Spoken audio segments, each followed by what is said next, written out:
Nous sommes à présent en plateau avec Thomas Hibert, CEO et cofondateur de DNA Script. Bonjour Thomas. Bonjour Nicolas. Alors comment est-ce qu'on définirait DNA Script? Vous arrivez à recréer de l'ADN, c'est ça? C'est ça, on est une société qui développe une technologie de synthèse d'ADN et évidemment les produits qui vont avec. C'est-à-dire que notre but, in fine, c'est de commercialiser des produits au niveau de l'ADN synthétique qui est utilisé dans tous les domaines des sciences de la vie, des sciences du vivant.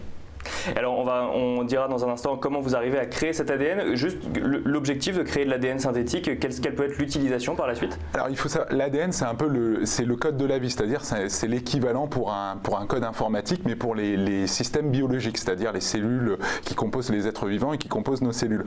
Donc l'idée c'est que les chercheurs dans les sciences de la vie, ça peut être la santé, ça peut être les industries biologiques, tout ce qui est biologie synthétique, ça peut être évidemment l'agroalimentaire et peut-être des applications un peu plus futuristes, c'est de pouvoir avoir accès à du code de façon très efficace pour pouvoir faire les systèmes biologiques dont ils ont envie, pour pouvoir créer les applications. Donc ça peut être effectivement créer un nouveau médicament pour soigner le cancer, tout ce qui est thérapie personnalisée, des choses comme ça, un vaccin ADN, tout ce qui peut en fait toucher les applications du vivant aujourd'hui des sciences de la vie.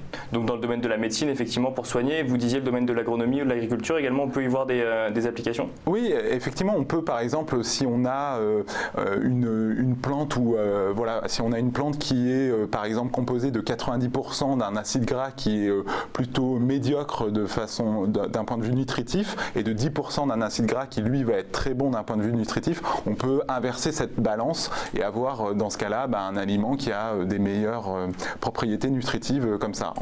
Donc ce qu'on fait normalement, c'est de la sélection naturelle. On peut accélérer cette sélection naturelle via des outils. Inverser la balance, effectivement. Et inverser la balance via des outils de biologie synthétique et qui prennent en compte de l'ADN synthétique. C'est-à-dire que l'ADN synthétique, c'est vraiment le code de la vie pour pouvoir écrire des applications qui vont avoir, entre guillemets, des intérêts très forts et des valeurs très fortes comme application. Il faut très bien maîtriser ce code-là. Et aujourd'hui, ce que propose DNA Script, c'est une nouvelle façon d'écrire ce code. Et alors justement, comment est-ce qu'on l'écrit, comment est-ce qu'on arrive à créer de l'ADN? Surtout qu'on est vraiment à l'échelle microscopique pour le coup. On est vraiment à l'échelle moléculaire, donc on est à l'échelle de l'atome ou d'une quantité de quelques dizaines d'atomes. Aujourd'hui, tout ce qui se fait, les technologies qui sont industrielles, puisqu'il y a un marché de l'ADN synthétique qui vaut environ 1,5 milliard aujourd'hui d'un point de vue mondial. Aujourd'hui, toutes les technologies sont à base de produits chimiques. Donc on utilise des produits chimiques, des solvants organiques, des choses qui sont à la fois mauvaises pour l'environnement et pas très efficaces en réalité.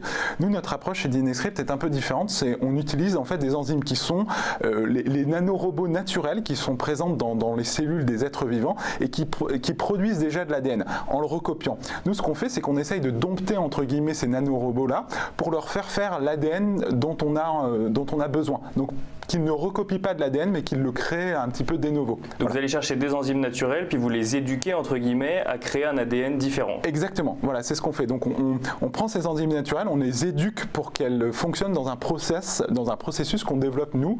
Et tout ça, évidemment, est sujet à des demandes de brevets, des brevets. Donc pour protéger ce processus-là et protéger également les ingrédients du processus, c'est-à-dire les enzymes, et aussi les briques élémentaires de l'ADN qu'on appelle nucléotides et qui sont les fameux ATCG.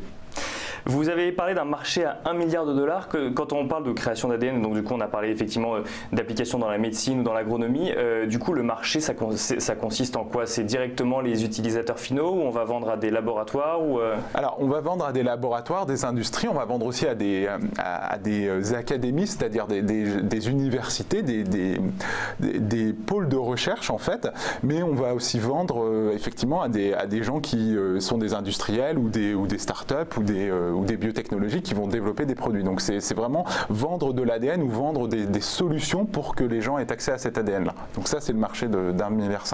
Et alors c'est un marché dans lequel vous avez décidé de vous lancer il y a quoi? Il y a 4 ans, c'est ça? Il y a 4 ans, c'est ça. On a créé la start-up. On est 3 cofondateurs. On est toujours les 3 cofondateurs initiaux.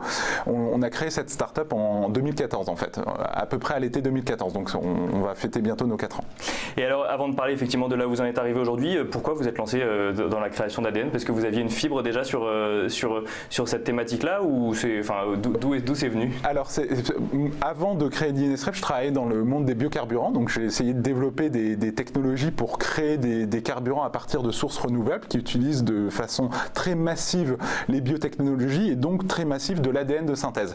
Et je me suis rendu compte que mes projets n'avançaient pas suffisamment vite, donc c'est des échelles de temps très longues, c'est 10 ans, 15 ans de développement, et notamment ces échelles de temps sont extrêmement longues et c'est des projets qui sont extrêmement coûteux parce que justement les chercheurs n'ont pas accès à de l'ADN de synthèse, donc n'ont pas accès à l'écriture du code qu'ils vont utiliser au jour le jour pour reprogrammer ces bactéries ou ces levures qui vont pouvoir permettre de créer les biocarburants. Et donc c'était très frustrant dans ce que je faisais au jour le jour. Et je me suis dit il doit y avoir une façon un petit peu différente de créer l'ADN, et c'est pour ça qu'on a un peu regardé ce qui se faisait aujourd'hui. Donc les techniques qui en fait datent de 40 ans, c'est des techniques relativement vieilles qui ont été un petit peu améliorées incrémentalement, mais qui restent quand même des techniques qui sont basées sur de la science d'il y a 40 ans. Et on s'est dit on doit pouvoir faire autrement. On doit pouvoir s'inspirer un petit peu de ce que fait la nature pour réussir à faire quelque chose de plus efficace. Donc une technique innovante aujourd'hui, mais qui va chercher en fait dans des techniques qui existent depuis 40 ans et qui n'étaient donc pas forcément exploitées pour créer de l'ADN. Ah non, qui s'opposent justement aux techniques qui ont 40 ans, qui sont vraiment faire de l'ADN aussi, créer de l'ADN, mais avec un paradigme, un concept totalement différent. Donc plus de la chimie, mais plutôt de l'enzymatique. Alors du coup, comment est-ce qu'on fait pour... Parce que du coup, vous dites que les process sont longs, donc j'imagine que vous n'êtes pas forcément en phase de commercialisation aujourd'hui.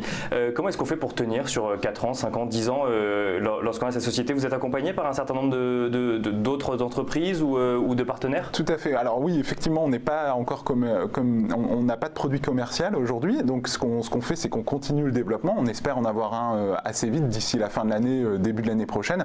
Alors pour tenir, effectivement, nous, ce qu'on a choisi comme modèle, il y a plusieurs modèles, mais on est financé par des capitaux risques et on a aussi pas mal de subventions à la fois de BPI France, donc du gouvernement français, et aussi de l'Union européenne. Donc récemment, on a eu un financement H2020. Donc un financement assez important pour soutenir l'innovation au sein de l'Union européenne. Donc ce sont nos sources de financement principaux, parce qu'aujourd'hui on n'a pas de revenus.